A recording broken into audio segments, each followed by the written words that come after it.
안녕하세요, 여러분. 오늘도 마음이 따뜻해지는 이야기를 가지고 왔습니다. 혹시 여러분도 처음 가보는 낯선 곳에서 길을 잃어 당황해본 경험이 있으신가요? 특히 요즘같이 복잡하고 빠르게 변하는 세상에서 말이죠.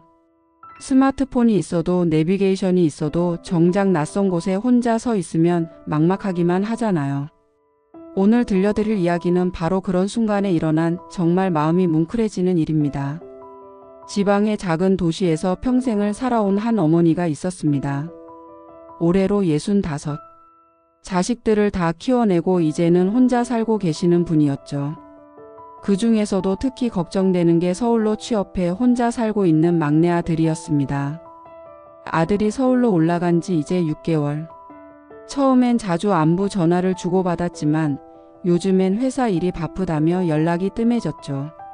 어머니 마음에는 걱정이 쌓여만 갔습니다. 잘 먹고 있나? 아프지는 않나? 혼자 살면서 제대로 챙겨 먹을까? 그러던 어느 날 어머니는 결심을 했습니다. 그래, 직접 가서 반찬이라도 해다 주자. 며칠 전부터 아들이 좋아하는 음식들을 정성껏 준비하기 시작했어요. 김치는 아들이 어릴 때부터 좋아했던 그 맛 그대로 된장찌개용 재료들, 밑반찬들. 하나하나 어머니의 사랑이 담긴 음식들이었습니다. 준비가 끝났을 때는 큰 봉지 2개가 가득 찼습니다. 혼자 들기에는 정말 무거웠지만 아들을 생각하니 전혀 무겁지 않더라고요. 이른 아침 버스터미널로 향했고 평생 처음으로 서울행 버스에 몸을 맡겼습니다. 버스 안에서 오랜만에 만날 아들 생각에 내내 설레고 또 걱정스러웠어요. 그런데 문제는 서울에 도착하고 나서부터였습니다. 상상했던 것보다 훨씬 복잡하고 큰 도시였거든요. 사람들은 모두 어디론가 바쁘게 걸어가고 자동차들은 쉴 새 없이 지나다니고 평생 한적한 시골에서 살던 어머니에게는 모든 게 낯설기만 했습니다. 더 큰 문제가 기다리고 있었어요. 아들에게 전화를 걸어봤는데 받지를 않는 거예요. 1번, 2번. 계속 연결음만 들릴 뿐이었습니다. 나중에 알고 보니 그날따라 중요한 회의가 있어서 휴대폰을 꺼놓고 있었다고 하더라고요. 손에는 아들이 며칠 전 문자로 보내준 주소가 적힌 종이 한 장뿐. 서울시 관악구. 글씨는 보이는데 도대체 어떻게 가야 할지 감이 오지 않았습니다. 양손에는 무거운 반찬 봉지 2개, 어깨에는 큰 가방까지. 점점 지치고 불안해지기 시작했어요. 잠깐, 혹시 여러분은 이 이야기가 어떻게 끝날지 예상이 되시나요? 이 어머니가 과연 아들을 무사히 만날 수 있었을까요? 사실 이 이야기에는 정말 뜻밖의 반전이 기다리고 있습니다. 끝까지 들어보시면 분명 마음이 따뜻해지실 거예요. 지하철역 앞에서 우두커니 서 있던 어머니. 주변을 둘러봐도 물어볼 사람을 찾기가 쉽지 않았습니다. 모두들 자신의 일에만 급급해 보였거든요. 용기를 내어 몇 분께 길을 물어봤지만 잘 모르겠네요 하며 지나쳐 가시더라고요. 시간은 자꾸 흘러가고 무거운 짐은 점점 더 무거워지고 어머니의 마음에도 조급함이 생기기 시작했습니다. 이러다가 밤이 되면 어떡하지? 아들 집을 못 찾으면 어떡하지? 그러던 중 휴대폰이 울렸어요. 혹시나 해서 받아보니 아들이었습니다. 엄마, 왜 이렇게 전화를 많이 하셨어요? 회의 중이라 못 받았는데. 그게 사실은 어머니는 서울에 왔다는 말을 꺼내기가 조심스러웠어요. 엄마, 지금 어디세요? 목소리가 이상한데. 그게 서울에 왔단다. 잠시 침묵이 흘렸어요. 엄마, 왜 갑자기요? 제가 모시러 갈 텐데 어디 계세요? 하지만 어머니도 자신이 정확히 어디에 있는지 설명하기가 어려웠습니다. 아들아, 엄마가 길을 좀 물어보고 천천히 갈게. 너무 걱정하지 말고 일 마저 하렴. 전화를 끊고 나니 더 막막해졌어요. 아들에게 걱정을 끼치고 싶지 않아서 괜찮다고 말했지만 사실은 전혀 괜찮지 않았거든요. 바로 그때였습니다. 교복을 입은 중고등학생 아이들 서너 명이 어머니 쪽으로 다가왔어요. 할머니, 어디 가시는 길이에요? 많이 힘들어 보이시는데 도와드릴까요? 솔직히 어머니는 처음에 조금 놀랐다고 해요. 요즘 뉴스에서 청소년들에 대한 안 좋은 이야기들을 많이 들어서 순간 경계심이 생겼던 거죠. 혹시 나쁜 아이들은 아닐까? 뭔가 속셈이 있는 건 아닐까? 하지만 아이들의 맑은 눈빛과 진심 어린 표정을 보는 순간 그런 걱정은 순식간에 사라졌습니다. 아이들 얼굴에는 정말 순수한 걱정과 도움을 주고 싶어하는 마음이 가득했거든요. 그중 한 아이가 먼저 말을 걸었어요. 할머니, 이 봉지들 정말 무거워 보여요. 저희가 들어드릴게요. 어디로 가셔야 하는데요?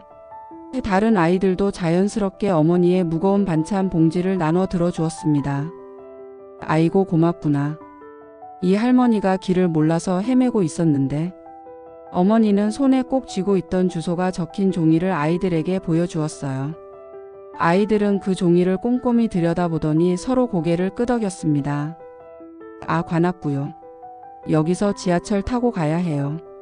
저희도 그 방향으로 가는 길이니까 함께 가요. 이런 우연이 또 있을까요? 마침 그 아이들도 같은 방향으로 가는 길이었던 겁니다. 어머니는 정말 하늘이 도와주는 느낌이었다고 하더라고요. 지하철역으로 향하면서 아이들은 어머니와 자연스럽게 대화를 나눴어요. 할머니, 아드님 보러 가시는 거예요? 그럼 우리 막내 아들이 서울에서 혼자 살고 있거든. 반찬도 해다 주고 얼굴도 보고 싶어서 왔지. 와, 아드님이 정말 좋아하실 것 같아요.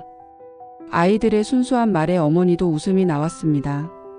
지하철을 타고 가면서도 아이들은 계속 어머니를 챙겼어요. 할머니, 여기 앉으세요. 지하철이 흔들리니까 손잡이 꼭 잡으세요. 마치 자신의 할머니를 모시는 것처럼 세심하게 배려해 주더라고요. 어머니도 자연스럽게 아들 자랑을 하게 되었어요. 우리 아들이 대학 졸업하고 서울에 있는 좋은 회사에 취직했거든. 혼자 살면서 고생이 많을 텐데. 아이들은 진심으로 관심을 갖고 들어주었습니다.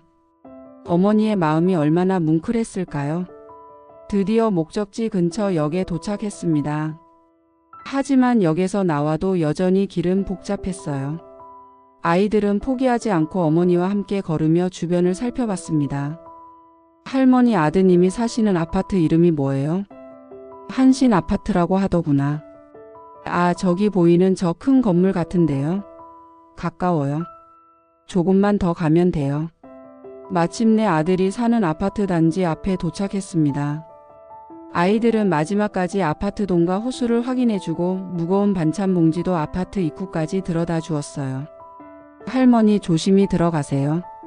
아드님이 할머니 보시고 정말 깜짝 놀라실 거예요. 그리고 이 반찬들 보시고 엄청 좋아하실 것 같아요. 한 아이가 환하게 웃으며 말했습니다. 어머니는 눈물이 핑 돌았어요. 고마워서 또 이런 착한 아이들을 만난 것이 감사해서 말이죠. 고마워라 얘들아. 너희들이 아니었으면 할머니가 어떻게 됐을지 몰라. 정말 고맙다. 괜찮아요, 할머니.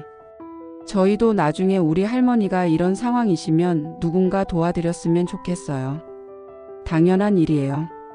아이들의 대답에 어머니는 더욱 감동했습니다. 아이들이 떠나간 후 어머니는 아들에게 전화를 걸었어요. 아들아, 엄마 지금 내 집 앞에 있단다. 엄마, 정말요? 지금 내려갈게요. 잠시 후 아들이 뛰어내려왔고 어머니와 아들은 오랜만에 따뜻한 포옹을 나눴습니다.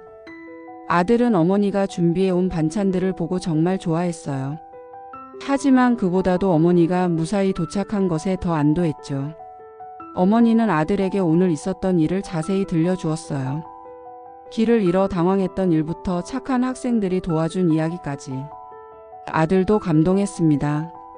엄마, 정말 좋은 아이들을 만나셨네요. 나중에 꼭 찾아서 감사 인사를 드려야겠어요. 그날 밤 어머니는 아들과 함께 오랜만에 따뜻한 식사를 나누며 생각했습니다. 요즘 세상도 아직 살만하구나. 이것이 바로 오늘 어머니가 받은 가장 큰 선물이었어요. 여러분, 이 이야기를 들으시면서 어떤 생각이 드시나요? 우리가 살아가면서 작은 친절 하나, 작은 배려 하나가 누군가에게는 정말 큰 힘이 될 수 있다는 것을 새삼 느끼게 됩니다. 그 아이들에게는 단순히 길을 알려주고 짐을 들어준 것일 수도 있지만 그 어머니에게는 평생 잊지 못할 따뜻한 기억이 되었을 것입니다. 그리고 그 따뜻함은 또 다른 사람에게 전해질 거고요. 세대가 다르고 사는 환경이 달라도 사람의 마음은 통한다는 것, 그리고 우리 사회에는 아직도 이렇게 따뜻한 마음을 가진 사람들이 많다는 것을 보여주는 이야기였습니다.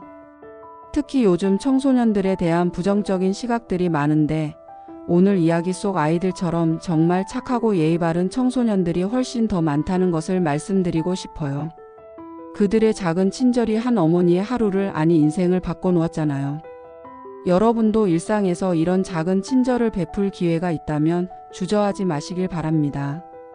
길을 물어보는 어르신이 계시면 친절하게 알려드리고 무거운 짐을 들고 계시면 조금이라도 도움을 드리고 그 작은 행동 하나가 누군가의 하루를 누군가의 인생을 바꿀 수 있으니까요. 그리고 이런 따뜻한 마음들이 하나둘씩 모여서 우리 사회 전체가 더욱 살기 좋은 곳이 되는 것 아닐까요? 오늘 이야기 속 어머니의 말처럼 세상이 아직 살만한 곳이 되도록 우리 모두가 작은 노력을 기울여 보면 어떨까 합니다. 오늘도 긴 시간 따뜻한 이야기를 들어주셔서 진심으로 감사합니다. 이 이야기가 여러분의 마음에도 작은 온기를 전해드렸기를 바라며 다음에도 더욱 마음이 훈훈해지는 이야기로 찾아뵙겠습니다. 모두 건강하시고 좋은 하루 보내세요. 그리고 오늘도 누군가에게 작은 친절을 베푸는 하루가 되시길 바랍니다. 감사합니다.